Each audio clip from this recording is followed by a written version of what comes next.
Thank you for joining us. I'm McGregor Scott, the United States Attorney for the Eastern District of California.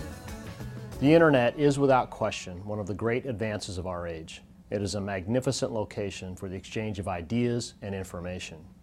Unfortunately, the Internet also has a very dark and sinister side. And there are people on the Internet and sites on the Internet that should absolutely be off limits for our children. In the following hour, we hope to arm you, both parents and children, with information about the dangers of the Internet. You'll hear from law enforcement officers, technology experts, and victims of online predators. It is our goal that through the information you obtain from this video, that you or your child can avoid becoming the next victim of an online predator.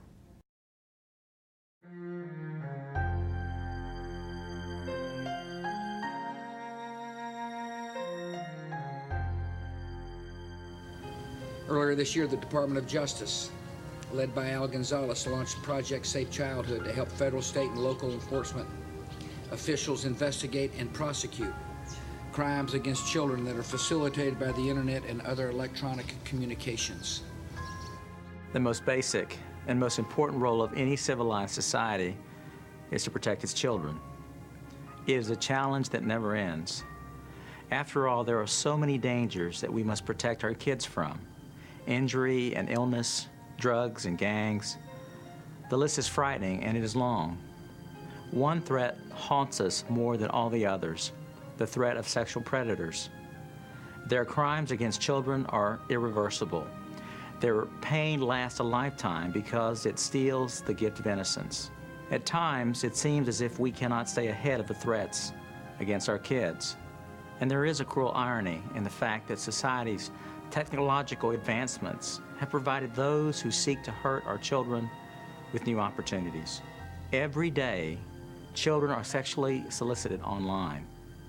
Every day, thousands of individuals obtain, distribute, and produce child pornography over the Internet. When the Attorney General launched Project Safe Childhood, he had two things in mind. The first thing was to make sure that we can teach our children and our parents about how to protect them and keep them safe from online sexual exploitation. The second thing is to make sure that we're supporting law enforcement, prosecutors, individuals that are on the other side of the criminal justice system to make sure these predators are brought to justice, that there are investigations done for cyber crimes, and that we use the entire force of the criminal justice system to protect our children. You get these cases and they say it's just a picture, it's just an image. And you have to educate judges, you have to educate the public that it's not just a picture, but it's a kid being abused. And every time that image is portrayed, every time that image is published, it's a continuing abuse of that child. There is a misconception as to what child pornography is. These are not just pictures. These are not baby in the bathtub types of photos. These images actually represent the graphic sexual assault of children. In just the last 8 years of reviewing the child pornography for the Cyber Tip Line and the CVIP program, we've seen the age of the child victims dramatically drop. At this point, 6% of the children that we know are identified are actually infants, and a full 58% otherwise are children who are still prepubescent. We're seeing escalating levels of violence. We're seeing more egregious forms of abuse. It's almost like it takes more to get people excited than it did a year ago. Individuals who sexually exploit children are very often in positions of trust in that child's life. We've arrested, unfortunately, lots of cops. We've arrested lots of teachers, lots of clergy, Boy Scouts. There's no profile per se for persons who do this type of work. And nothing I've seen in 20 years of law enforcement compares to the things that I've seen since I've been in this chair. An example is a little baby, probably about 8, 9 months old, being penetrated by an adult male in video with sound, and the male's narrating what he's doing to this child and talking about how he likes the feel of the child squirming in his hand, and he likes how the child screams in pain and that sort of stuff. That is unimaginable horror for the kid, unimaginable that anybody in their mind would ever think to do something like that. This just isn't a picture. It's a crime scene with a child being abused. Even in some of these images, you can see them crying, tears in their eyes as they're being abused. You're seeing pretty harsh stuff. You see some very hard material. We tracked an individual that was trafficking in child sexual abuse images, and we saw very high volume. I ended up reaching out to San Diego and working with them to getting the information so that they would work this case. They ended up arresting an individual who was working as a respiratory therapist in Children's Hospital there. When they started investigating, they found that this guy had been molesting 1, 2, 3 kids a week. He'd been there for 10 years. He was molesting kids that were coming out of surgery, that were there for hospice care, children that couldn't ask for help. And there were a lot of kids involved. When they asked him about it, he was looking out the window at the weather, and it was snowing where he was. They asked him how many kids he had molested, and he said, "How many snowflakes are there?" The ICAC task forces are a group of state and local law enforcement agencies that are brought together, supervised and funded by DOJ, Office of Justice programs, to do investigations of child exploitation on the internet. The ICAC Data Network is a series of servers located in Wyoming that are accessible to investigators throughout the United States. One of the big advantages that comes from being able to do this is we can actually make it possible for investigators to not have to look at these videos over and over and over again. The images that we see that depict 2-year-olds being violently raped are not only are they destructive to everyone involved, but they can tear down these officers that are working on these investigations. There are about 37 innocent images task forces across the country. In almost all of those task forces, there are state and local representation on those task forces. So if you overlay the ICAC map of where their task forces are with the FBI map, the country's pretty well blanketed in terms of online presence, covert presence working these matters. Obviously, we do our enticement cases every day. I mean, there are agents online in this country every single day that are posing as kids. And, in a matter of minutes, you'll have 4 or 5 guys asking you, how old are you? Are you a virgin? What's your bra size? Do you have pubic hair? You'll see very aggressive solicitation, or you'll see a grooming process that could last over several weeks where the person slowly introduces sex into the conversation. The internet connectivity has allowed it to be either a federal crime or a state crime, and it could be prosecuted either way. California, until extremely recently, has had a very weak law on possession of child pornography, so we've really been the only game in town in terms of a true felony count for possession of child pornography. So our ability to get a felony conviction, obtain really very real legitimate sentences, and get these guys off the streets for extended periods of time is going to do nothing except make our community safer. It's critical to work closely with our U.S. Attorney's Office.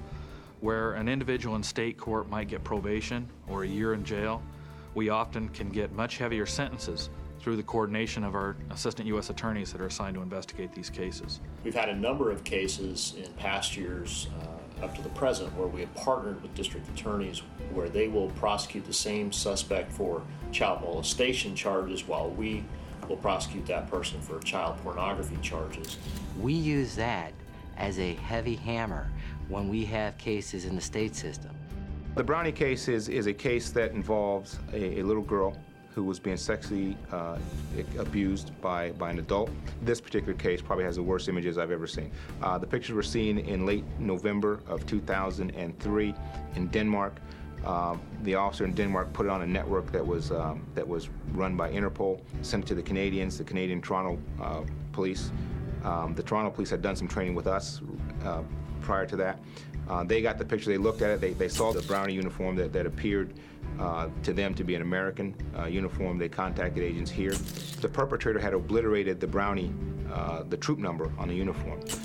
The agent and the officers from Toronto were able to locate that number and put it to a location in North Carolina. The agents in North Carolina went out and identified the victim, identified the perpetrator, and ended up arresting the perpetrator who was actually the father of this young girl. Some of the pictures that we saw, the girl was in a dog kennel, naked, locked in a dog kennel, crying. The girl was naked with a butcher knife across her chest. There were carvings on her chest. This says, "Kill me, slut," that kind of stuff.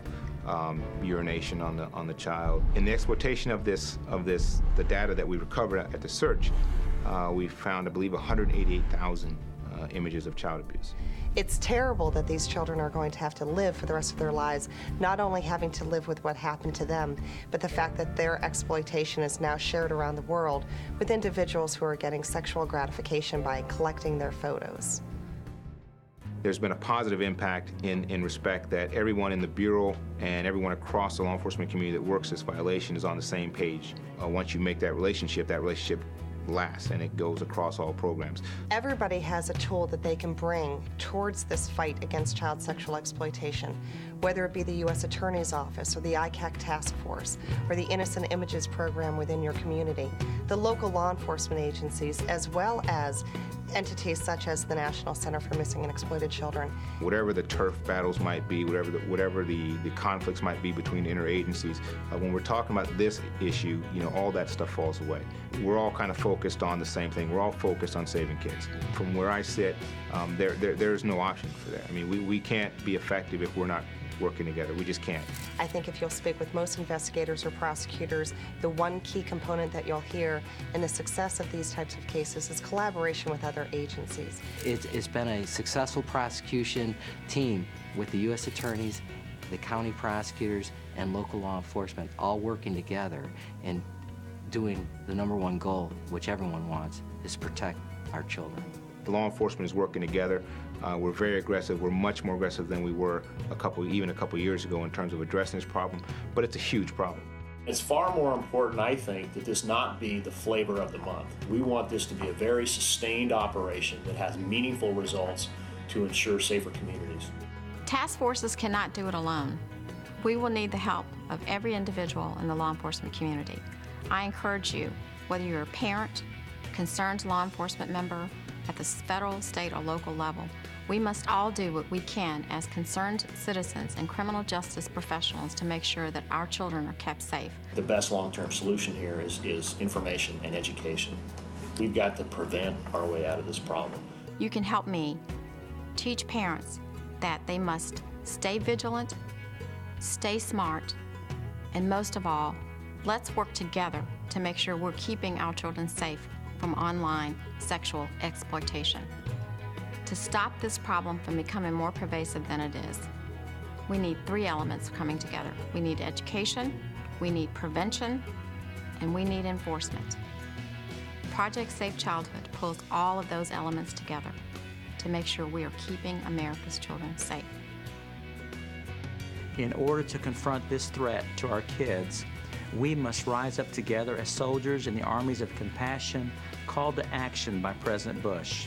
The core idea behind Project Safe Childhood remains the key to its success, and that's the idea of teamwork. Project Safe Childhood makes a single powerful team out of all of us who want to protect children. If we work separately, we are no match for these criminals. But when we work together, our network is much stronger than theirs. Make no mistake, this is a war. Our opposition is obsessed with hurting our children. We must be obsessed with protecting them. I want to thank you for your dedication to this cause, and I look forward to continuing this fight together. Each of us is but one soldier in the armies of compassion I mentioned earlier, but we will prevail as long as we can count on each other to be out there fighting shoulder to shoulder, our voices united as one. Thank you for your work to make Project Safe Childhood a success.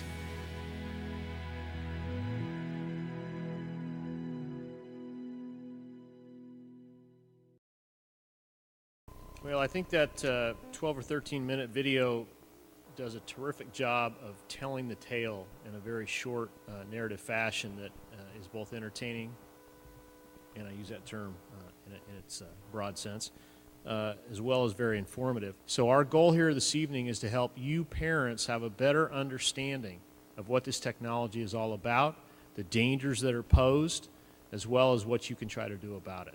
Our next speaker serves as an example of how anyone's child can fall prey to an online predator. Katie Canton serves as the ambassador to youth for WebWise Kids, a nonprofit organization whose mission is empowering today's youth to make wise choices online. At the age of 15, Katie found herself being groomed by an internet predator who convinced her that they were in love. Thankfully, she was able to realize through the help of watchful parents and the missing game that she was being lured by a child predator. This realization prevented her from becoming his next victim. Katie uses her gripping experience to warn teenagers that they could easily fall into the same trap. She's a dynamic speaker who presents at conferences, schools, and after-school programs, and it gives me great pleasure to introduce Katie Canton. Katie?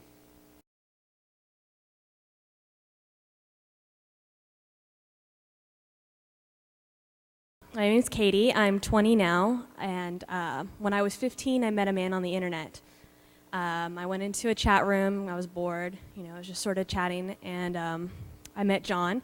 He was 22, and we started talking, the usual ASL, age, sex, location, and we'd only been chatting about 5 or 10 minutes when John asked me if I wanted to speak with him on the phone. Now, I'd never really done that before, but it seemed harmless. He lived in North Carolina. I lived in San Francisco. I was sort of like, well, there's thousands of miles between us. If anything's weird, I can just hang up the phone. Plus, I had older friends who talked to people from the internet on the phone. So I was like, okay, all right, I'll talk to you, John. So John gave me his phone number and a phone card number, so I wouldn't have a bill on my parents' phone bill or whatever, calling North Carolina. And I called John, and we talked for about 10 minutes until the phone card ran out, and he said, well, can I call you back? And, I was getting along with him all right, and I said, okay. So I gave him my home phone number, and John called me back, and we talked for probably about 3 hours that night, give or take a few. Just sort of getting to know you type things, what I like to do, what he likes to do. And it was really interesting because I think what really drew me in about John was his attention.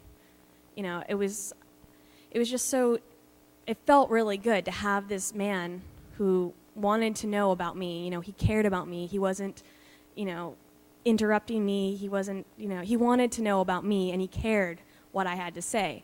Now, I was 15 years old. I was really on the shy side. I didn't really know where I fit. I had a lot of friends that were really outgoing. They were the type of people, they'd walk into a party, everyone would turn around and sort of notice them, and they were getting all sorts of attention from guys and just everyone. And I felt sort of in their shadow at times. I just felt, invisible. Like at home, I have a brother, and my parents, it's not like they ignored me, but there's just life, and I'm talking to my mom, and she's got work and the phone, and she's cooking dinner, and the dog, and it's just sort of a shuffle of life. But to have someone just give me 110% of their attention, to ask me questions, who really cared what I had to say, it was just overwhelming, especially since he was a guy and he was telling me that I was pretty and that I was a good person and that I was funny and that I was attractive and all this. And so while we're talking all along, he's going, I think we're really hitting it off. You're really an amazing person, and I'm so glad we found each other. I believe love can be anywhere, and all this and that. And so I'm like, yeah, okay. So the next day, he called me and left me a voicemail on my pager, because this was back before everyone and their grandmother had a cell phone. So he left me a message the next morning or afternoon, like, yeah, I had a really great time talking to you. You're really awesome. I think we really hit it off. I can't wait to talk to you again. I miss you already, type of thing. And so, I'm all, this guy's, really into me or whatever. And so I really bought into it. I was excited about it. So we talked again that night. And it wasn't long before we were boyfriend and girlfriend, and it really took off really fast. There was just hours and hours on the phone every day. I mean, if I wasn't at school or asleep or eating dinner with my family, I was basically on the phone with John. And if I wasn't on the phone with John, I was emailing John or chatting with him online. So I'd get up the next morning at like 7, and I'd email him before school. And then while I was at school, he'd leave me about 10 voicemails, usually around 10, 11 voicemails a day in about a 5-hour period. Telling me he missed me and he loved me and he couldn't wait to talk to me again. And he couldn't wait till I got out of school so he could hear my voice and that kind of stuff. So, now if I had a boyfriend who called me that many times in 5 hours, I'd probably really freaked out. But at the time, it was just this attention, and it was new and it was exciting, and it was really something that I think I was really hungry for. I really wanted that sort of attention, for someone to notice me. And I came home and he's like, oh, how was your day? And he cared, I didn't really have anyone else asking me, how was your day? what's going on? How do you feel? What are you thinking? And so again, I was just so sucked into that. So we were, a couple on the phone all the time. He's telling me he loved me. He sent me gifts. He sent me letters. He sent me pictures.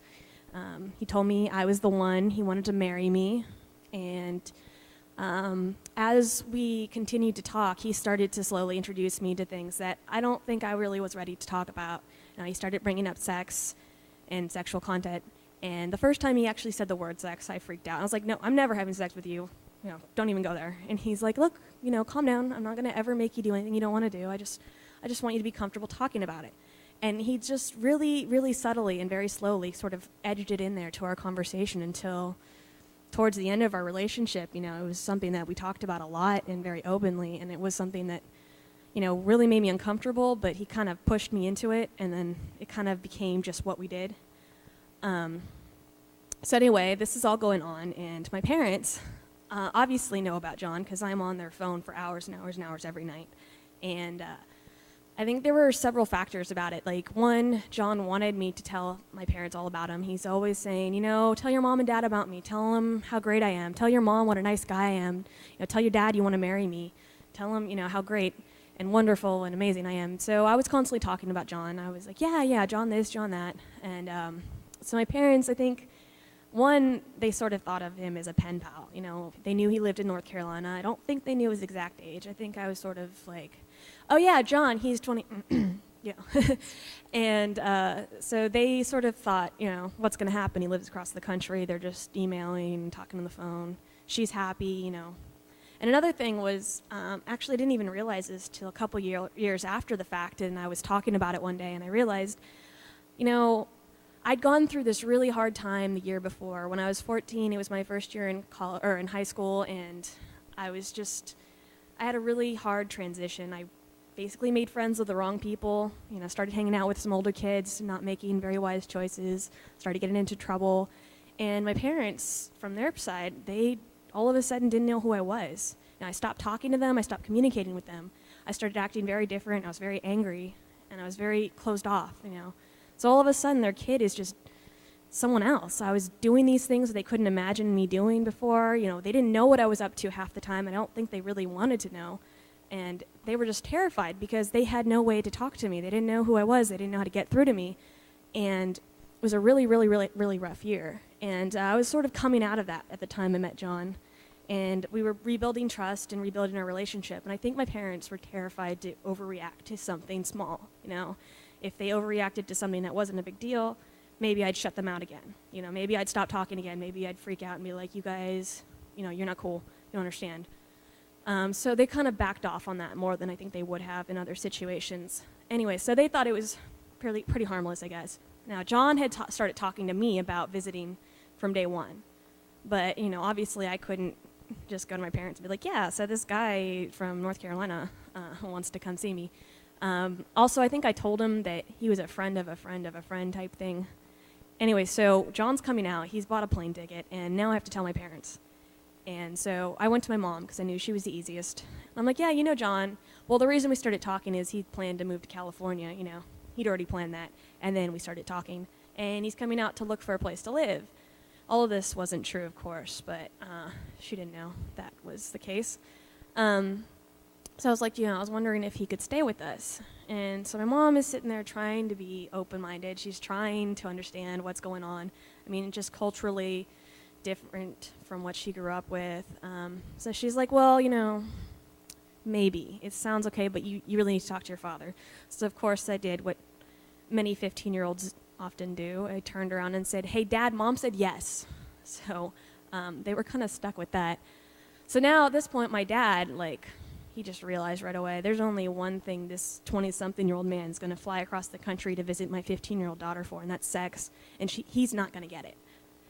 But at the same time, my dad didn't know how to stop this. He knew that I was convinced that I was in love with John. I was 15 in this big, epic Romeo and Juliet type love story, and if my father had been like, you can't see him, we're not going to let this happen, it would have just escalated the thing, made it more dramatic, more appealing. I would have been like, well, you don't understand, we're in love, you don't know us, you don't know me, you don't know him, blah, blah, blah, blah, blah.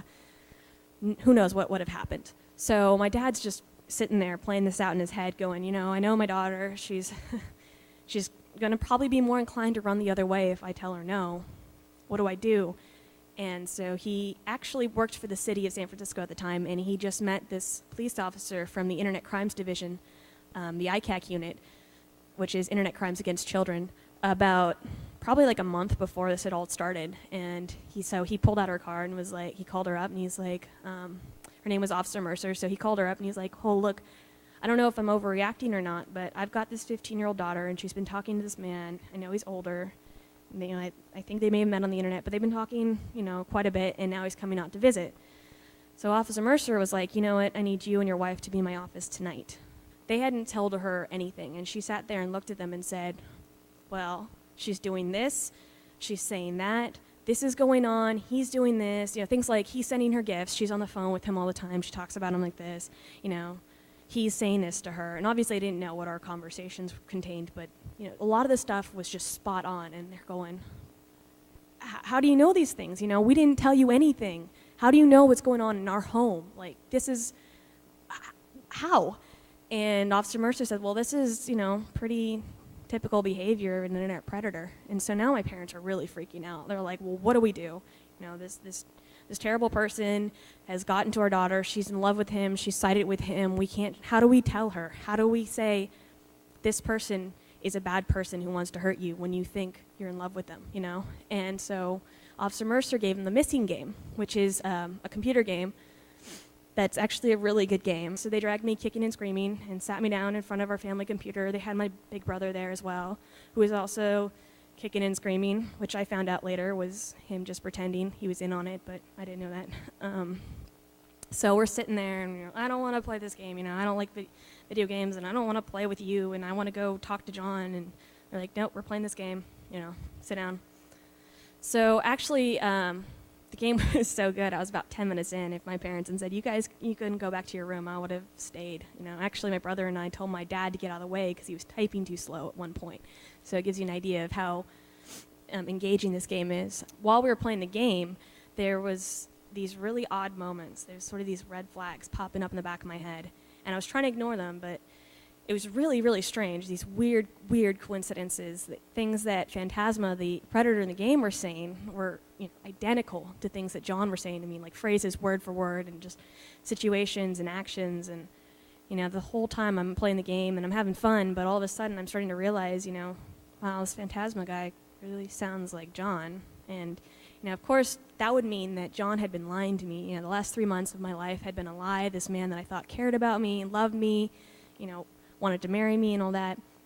All of a sudden, you know, maybe that's not true. Maybe I've been lied to and manipulated. Maybe this man has been using me, you know, and it was something I didn't want to face. And it was something that was incredibly hurtful. So I'm just sitting there going, no, it's coincidence. It's just a weird, freaky coincidence. It can't be true. John loves me. I love John. No.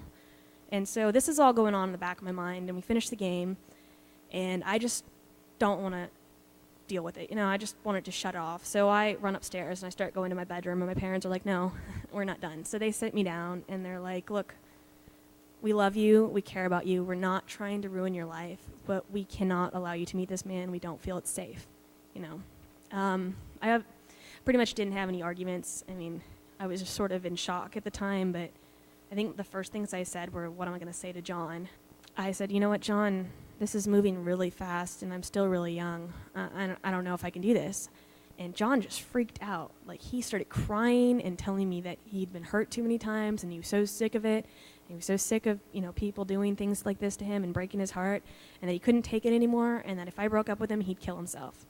And you know what? I believed him. I fully believed him. I was upset. I was crying. He was crying. You know, he was at work, and he was crying, and so I was just like, you know, John, will you just calm down? Can I call you tomorrow? Let's just calm down, take some space, and I'll call you tomorrow, and we'll talk about it. He's like, no. If you hang up the phone right now, if you hang up and call back tomorrow, someone else will answer my phone and tell you John is dead. So I'm freaking out. I'm 15 years old. I'm not equipped to deal with this. I really believe this man is going to kill himself if I break up with him, and I didn't know what to do, so I kind of just backpedaled and, you know, covered it up and was like, oh, no, I just got freaked out. I'm sorry. No, it won't happen again. I'm sorry. And, you know, coming from that, I started to realize, you know, how manipulative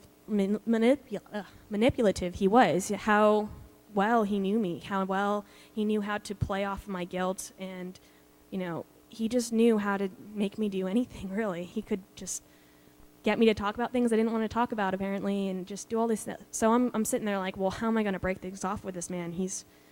If I call him, he's just going to talk me right back into it. So I actually met with Officer Mercer the next day, and we talked about John and everything. And then I emailed him that night, and I was like, look, my parents have been talking to the police, and if you don't want to get in trouble, you really shouldn't contact me anymore. And he sent me one email back like, well, I haven't done anything. Why are they talking to the police? And I said, well, actually, it's pretty illegal for you to talk to me about the things you've talked to me about. So I never heard from him again. So I was like, okay, this is over.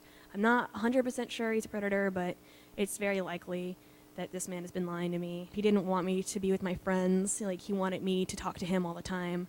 How, like, he was allowed to go do things, but I couldn't. And it was just these weird double standards, and he was really protective and obsessive, and things that I just ignored and written off as him being, you know, affectionate or, you know, into me or whatnot. A couple days later, I got a phone call from Officer Mercer, and she said, well, Katie, have you heard from John? And I was like, well, no, I broke things off like you told me to, and I haven't heard from him. She's like, well, that's great, but I looked into it, and turns out he's wanted by the FBI, and we don't know where he is. So apparently, John had been having an ongoing sexual relationship with a 13-year-old in West Virginia the entire time. He told the girl the same thing as he told me. He actually wrote her the same letters, word for word, sent her the same gifts, you know, everything, except she was closer, so he was actually able to have physical contact with her, and did have many encounters with her, and in fact took her across state lines, which made it a federal offense. So now I'm sitting there, and I realize that, you know, this man is sick. You know, he is not a good person. He did not care about me at all. You know, everything he said to me was a lie, and not only that, it was a lie he'd said to someone else who believed him as well. And I don't know how many people he told this to, and I don't know how many girls he was actually able to have contact with, but I do know one other for sure. And then I had this moment where I realized John knows everything about me. Without meaning to, I had told this man everything he needed to know to get to me. He knew where I went to school, he knew where I lived, he knew where I went on the weekends, he knew where I hung out with my friends, he knew everything. And there was nothing I could do about it, you know? And it wasn't like I meant to say, oh, here's my life story, here's everything you need to stalk me, you know? It was just like, well, what'd you do today? Oh, I went to the mall with my friends. What mall? Oh, you know, this mall. And just things like that, little things, were enough to give him information to where I was extremely vulnerable. He had a plane ticket to San Francisco. No one knew where he was. You know, it was about a week where no one knew where John was, and it was absolutely terrifying and very sobering for me because, you know, I'm 15 years old. I hadn't thought I told this man everything, and I had. So it was very scary. They actually did catch him, and they arrested him, and I ended up flying to West Virginia to testify against him in court, which was also quite an experience. It was the first time I actually saw John in a courtroom setting, which, you know. So he was actually convicted and is now spending 20 years in prison. My favorite groups to speak to are parents like you guys and kids, because I think you guys are the ones that, you know, need the information, absorb the information, and I'm just going to leave you with the thought, actually two. One is the internet is deceptive. It's so deceptive to teens, to parents. It's something that feels safe. You're in a safe place. You're in your bedroom, your living room, your den, wherever. It's a place where you don't normally have strangers coming into. If you're on the street, you're used to confronting strangers, having to deal with them, and you have your guard up. When you're in your bedroom, you're relaxed. That's the safest place you can be. You're not used to strangers coming in, and that's what's happening over the internet.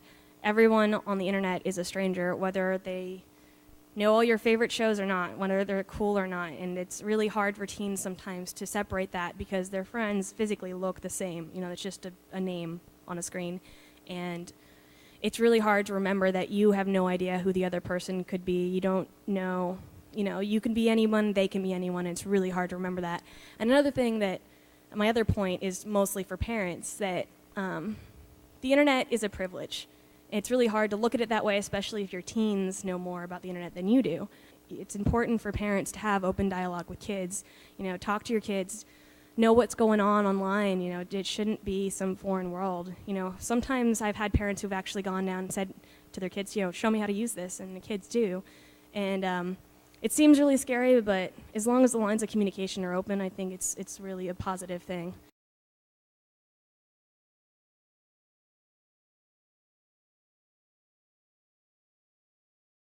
I'm Jim Harris with the FBI and FBI Sacramento. MySpace, we're talking about MySpace a lot, and you hear everybody talk about MySpace. I don't want to pan MySpace. MySpace is actually very cooperative with law enforcement. When we have a missing kid, MySpace will do whatever needs to be done to get the kid back. There are a lot of other social networking sites that are not as cooperative, so I always want to say that to begin with. I'm not panning them. I think they provide a service. It's an inevitable service, and they actually provide it much more safely than a lot of their competitors do. With that said, what's so popular about it? Well, it's free to use. When I was a little bit younger, when I was in college, if you wanted to have a space on the internet and tell everybody about yourself, you made your own web page. Well, not everybody can make their own web page, and it's actually kind of expensive to host your own web page, even if you have a free site. MySpace just made it all convenient. Lately, though, MySpace users have been involved in a lot of incidences, which has led to a class action lawsuit against MySpace, which, you know, not to render an opinion, but may be unfounded. The reality is, though, that MySpace users have been targeted for even physical rapes. I mean, we've had incidences in the Sacramento Valley area where kids who post on MySpace, and on MySpace, you know, kids are who they want to be, and they tend to be a little bit more sexually provocative. Girls especially will dress provocatively, they'll pose. The thing about this is that it attracts people who think, okay, that's how she is in real life. And they don't understand, the poster doesn't understand that this picture of me in my tight shorts and, you know, posing is just supposed to be funny, but to this guy it means that I'm willing to do something more. Cyberbullying, cyberstalking, these are other things that are happening, other dangers that are not sexual in nature, but hey, if you're posting your entire identity online, people can use it for anything they want. They can pretend to be you to make you look bad. There have actually been instances where girls have had their MySpace pages ripped off, and it says, looks just like their MySpace page, except somebody saying, hey, I'm available for out calls, which is prostitution talk for, hey, come and set up a date and come over to my house. In this case, this is an actual MySpace profile, so everything's been blanked out to protect privacy. But this girl says she's 17 years old, and she says she's in Tallahassee, Florida.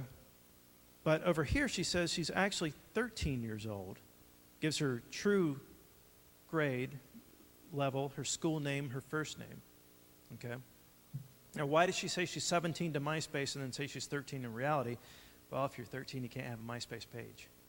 So everybody under the age of 14 lies about how old they are to MySpace, but then puts their real age in the verbiage. Tons and tons of pictures, including Tyler Marie now. Now we know her name and her birth weight, if that's of any use to anyone, and her date of birth. Well, now, I mean, most people are now familiar with the concept of identity theft. You can already kind of think this is a bad thing. I mean, I know everything about this person. And Tyler, like most users of MySpace, has multiple MySpace accounts. So if her parents find one and shut it down, that's okay. She's got 6 others. And again, they all say the same thing. I'm Tyler, I'm 13, and I go to Griffin Middle School. She gives her AIM address, her school address, her AIM AOL Instant Messenger account, everything, which you can go to and find out even more information, including her first and last name and her zip code and everything else, which you can then go plug into White Pages and ultimately into MapQuest and get a map from your house to her house. 13 years old, and in a matter of minutes, you can go to her MySpace page, find out everything there is to know about her, get pictures of her, and draw yourself a map to her house. Well, here's another guy, Danny. Danny's profile on MySpace, he likes poetry, plants, flowers, and watching movies by the fire. Danny drops a lot of F-bombs, though, so they're kind of edited out. Danny loves his country. He's here for dating, serious relationships, friends, networking, So far, he has 14 friends listed. There are some pictures. It even says, he's got some pictures of his tattoos. He's looking for a girlfriend. But there's another web page you can find information about Danny on, and it's the Arizona, basically their equivalent of Megan's Law, sex offender registry. And there's Danny, and amazingly, he failed to mention that he's a level 3 high-risk sex offender. Nowhere in his profile does he point that out to any potential girlfriend, something you would think they might want to know. Here's another charming guy up on the internet. This is another service. Yahoo is just as... It's been around longer than MySpace, and it's still in the circle. In fact, Yahoo's trying to come back and kind of compete with MySpace. And the hair might throw you, but that's actually me from 20 years ago. And in about 5 minutes, I created several profiles, including this one as Jamie in Sacramento, a 15-year-old, with some typical 15-year-old geek stuff. And I even say things like, my dad moved me out here, my parents split up. All these things are like big red flags to a predator. Hey, his parents split up. I've only got one parent to deal with. He's living with one. He's already unhappy. They moved me out here. I don't know anybody. I don't have any friends. That's a great target. And in the link, I even put a link to the MySpace profile, which I won't go into, but I also created a MySpace profile for this person. Now, the problem is, I download Yahoo Instant Messenger. A lot of you hear about chat. Yahoo Instant Messenger, there's a million links from the Yahoo page to take you to Yahoo Instant Messenger. You download the application, takes a few minutes. And then a few minutes after you install it, you log in with your same Yahoo username and password, which I've done here.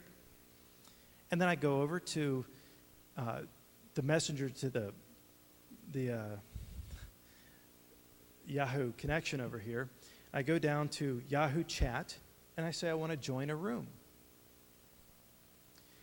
But I'm 15, and I actually told Yahoo that I was 15, so it tells me, no, you have to be at least 18 years old. No problem.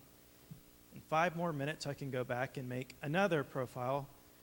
This time, it's the same profile, same information. I even say in the profile I'm 15 years old, but I've told Yahoo when I filled it out that I was 18. And now, I can go right into Yahoo Chat. I've just changed the username just a little bit. And now this is what's available to me. I can drop into a Yahoo chat room. I look into romance. Well, I'm 15 years old. I'm very interested in romance. I drop in. Adult. I'm adult enough. So I would drop in. What's adult romance mean? Well, apparently it means bondage and sadomasochism, fetishes, gay male, lesbian, married but looking, masturbation, role-playing, straight. Straight was at least thrown in there someplace. And if I look at the bondage and S&M, BDSM there, I've got bondage a go-go, dungeon, more bondage a go-go, more dungeon, dungeon Canada. I can drop right in and see what people are doing. And over in the corner, in the top right-hand corner, I've got everybody else who's in this chat room. Now, everybody in this chat room can see everything everybody else is saying. And I can sit here for a while, and you're not going to see anybody saying much. Why? Because what they're really doing is dropping in to see who's interested in the same topics, and they're starting conversations with them. Well, who are some of the people that I, as now a 15-year-old, can easily talk to? And well, by the way, I just go up to the right, I click on their name, and I say I want to see their profile. And this is what I get. Well, here's one of their profiles. She's offering to cam for money. By cam, you turn on your webcam, you do sexual things, she strips, she does whatever you want her to do. Here's another. I actually had to edit it out because it was too much for this. Again, offering to appear on camera for you, turn on her webcam and do all sorts of pornographic things. And another. Guess what? Occupation stripper. What's she offering to do? On camera, get naked for you. They're just sitting in this room. And now, as a 15-year-old boy, I have access to this. And typically when you tell parents about this, you got all the fathers in the room going, my 15-year-old's going to go look at these girls. Big deal. Guess what? Your 15-year-old daughters are looking at these girls too, and they're going, hey, that's okay. These are role models to them. It's desensitizing children to sexuality at a young age. The problem with all of this is that kids are learning at a young age that this is perfectly okay, acceptable behavior. So now, all I have to do as young 15-year-old Jamie is just click on one of the names, double click on it, and say hi, and off to the races. We have a conversation. 15-year-old talking to a 24-year-old stripper who wants to get naked on camera for him. What do they talk about? Well, here's an actual chat session. This is an undercover chat session that I did with a gentleman who thought I was a 16-year-old girl. And I've actually, I skipped all the rapport building that went on before this. But basically, the guy says, hey, how are you doing? And he starts off right away with, did you get the card? Or I got the card you sent me. Oh, thanks. Well, he actually did. This guy actually mailed me a Christmas card. Very touching. He's very interested into bondage and domination, by the way. Wants me to wear a collar, all sorts of things like this. They say things like, how are you? Nobody spells anything out anymore. Nobody even knows how to spell it anymore, I think. Did you keep my address? He's very, very worried about that. He says, I'm doing okay. I've got court coming up in May. And my antenna perked up a little bit. Really? You got court coming up in May? For what? And he kind of blows me off for a little bit. Hey, send me a picture of you, okay? Why do you have court? Some bad thing I did on the computer. Anybody want to guess? Okay, will you write to me? He wants me to actually write him back. He's given me his home address by this point. And he's in Mississippi, so don't worry. Are you going to go to jail? I'm worried about you, all this sort of stuff. Love, hugs, and kisses, I will write. And as it turns out, he's been arrested locally and is out on bail for child pornography. Peer-to-peer file sharing programs. This is another area that people think is so innocuous. It's, you hear about all these file sharing programs. What are they? Peer-to-peer file sharing programs. Your computer can share files with any other computer on the internet, and it sounds totally harmless. What do most people do with it? Music, movies. There's Kazaa, there's LimeWire, Morpheus, eMule, but the reality is, here are the uses, and you'll get my emphasis. Illegally traded movies and music, illegally copied pornography, illegal child pornography, and resumes. Anybody notice anything here? The only legitimate use that I have personally seen on these things are resumes. Every other purpose that is in any sort of volume is illegal, okay? Even the pornography, because it's copyrighted, is typically illegal the adult pornography is illegal. But there's child pornography, and it's so easy, and it's easy to come across because one of the things that happens is people download a pornographic, if you're a kid and you're curious, you download a pornographic video or image thinking that you're going to get a pornographic video or image of an adult. You think you're going to go see Angelina Jolie, and in fact, it's a 4-year-old on the other end, and that happens. It happens a lot more than people think it does. But either way you go, get rid of this stuff, because if it's on your computer and your kid's using it, your kid, when we do search warrants on these peer-to-peer file sharing programs, we have an address. We don't know who's doing anything. And they do search warrants for things like copyright violations. So if your kid's got his entire CD collection on Kazaa and he's sharing it with the entire world, and the FBI shows up and knocks on your door with a search warrant, it's a bad day. Child pornography, getting back to the topic, you can read this if you want, but I'll just say it in my own words. And it was kind of already said in the video already. Child pornography is not happy naked kids running on a beach. Okay, that stuff, those days are long, long gone. All right. Child pornography now, what we see overwhelmingly on just about every case over and over again is graphic, vicious, brutal. The ages of the victims are getting younger. The things that they do to the victims are getting worse and worse. Bondage, S&M, torture. Some people even like the audio where you can hear the child screaming in pain. I mean, these are the things that these guys are looking at. These are the things that bring them pleasure. This is not normal. Okay, so there was a study about child pornography. And the bottom line is, most of your kids between the ages of 10 and 17 are going to have some sort of exposure to pornography online. In a lot of cases, it's going to be accidental. And the other part of this is that they can have exposure to child pornography online. Well, they talked about this. I won't go too much in the statistics of it, but 83% of what we're seeing now are children ages 6 to 12. Okay. 19% children younger than 2. So I won't go into this too much either. But the bottom line is these are, as someone said in the video earlier, these are crime scene photos. They're horrible. They're horrible for us to look at. Who are the possessors? Well, there's been a lot of talk about who these guys are, how dangerous they are. 55%, one study was done, 55% of these people were known to be direct threats. 40% of them were known to have sexually abused a child. 15% were known to have attempted to lure a child.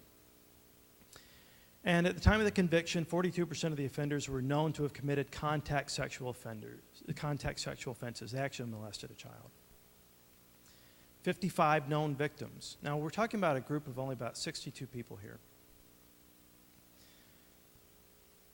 So, long story short, I'm not going to go through all of these, but what's the long story short on this study? It was done by a psychologist at the Sexual Offender Treatment Program in Butner, North Carolina. Bottom line is, 62 people, they asked them, they said, 10% of you are going to be randomly polygraphed to verify your results. They knew about 55 molest. Out of 62 perpetrators, most of whom, 49 of which were in for just child pornography, does anybody have any guess about how many actual molest victims there were? Anyone want to hazard a guess? Higher. Much higher. To save you from guessing, 1,444. All but 10 of those victims were from the child pornography guys. Which means, if you do the math, basically, law enforcement has about a 1 in 30 chance of catching a child molest.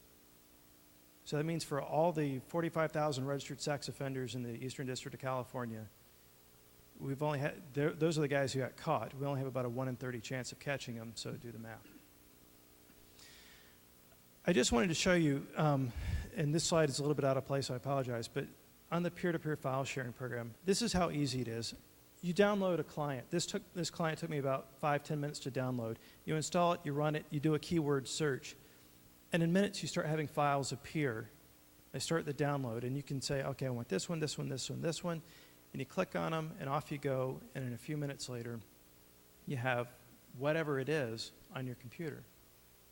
And that can include anything from, the latest, CD somebody released to hardcore graphic child pornography. And to the program, they all mean the same thing. The program doesn't know.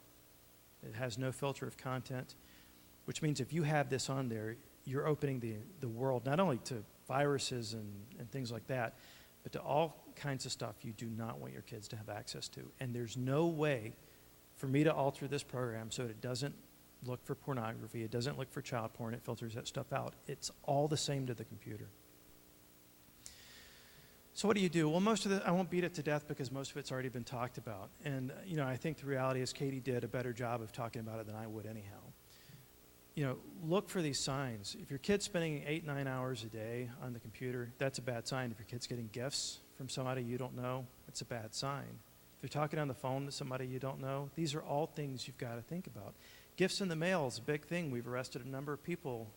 What did they do? They sent a webcam to somebody. They were involved in an explicit chat, and they want the person to take pictures. Well, the person at the other end's a cop who looks like me, and he doesn't have, I can't pass myself off as a 14-year-old girl on camera. So they sent him a webcam. No problem. I'll buy you one. I'll send you a webcam. Gifts in the mail. It's a very common thing. Cell phones, all of these things. Where's the computer go in your house? Well, if it goes in your daughter's bedroom, you have a webcam and high-speed internet access, there's going to be child pornographic images of your daughter on the internet for the next 2 centuries, and that's a fact of life. Even if she's not turning it on. By the way, there are hacks for Yahoo Chat, which make it possible for a remote user to turn your webcam on when you don't think it's on. Talk to your kids, most important thing. Katie's parents did the exact right thing. They talked to her, and they were obviously engaged, and they obviously did the right thing because it worked out. If you don't talk to your kids and you don't learn from your kids and let them teach you, she even kind of hinted on that when they started the video game. her and her brother were like, hey, get out of the way, let me show you how this is done. It's a reality of the situation. Your kids probably do know more about the internet and computers than you do.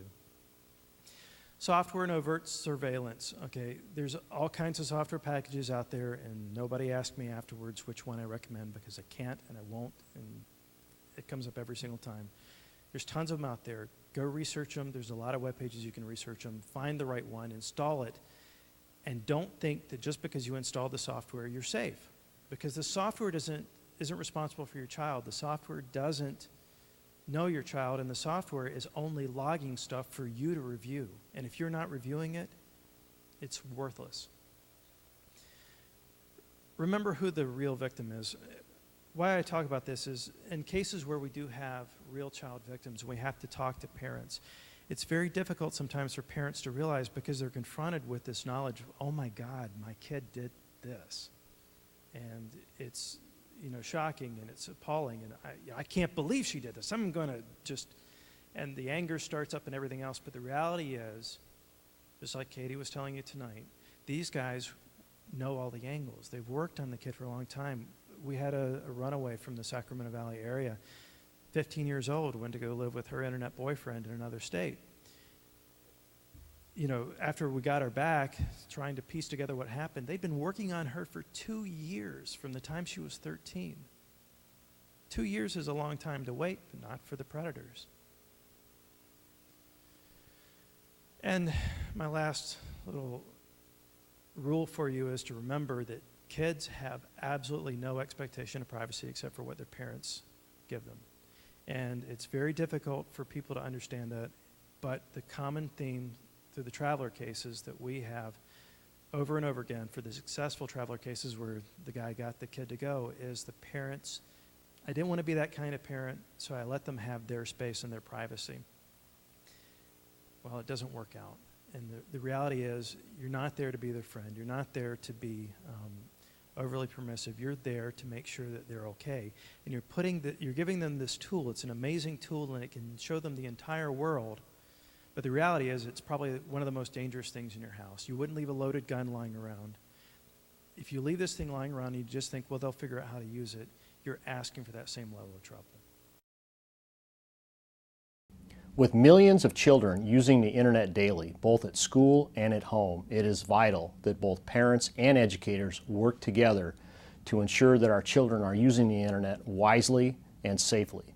There are a number of software packages and products available to help us to protect our children while they're online.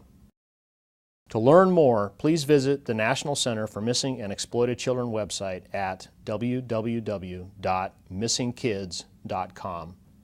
That website offers a wealth of valuable information about the dangers that exist online and how to deal with them. Thank you for watching our presentation.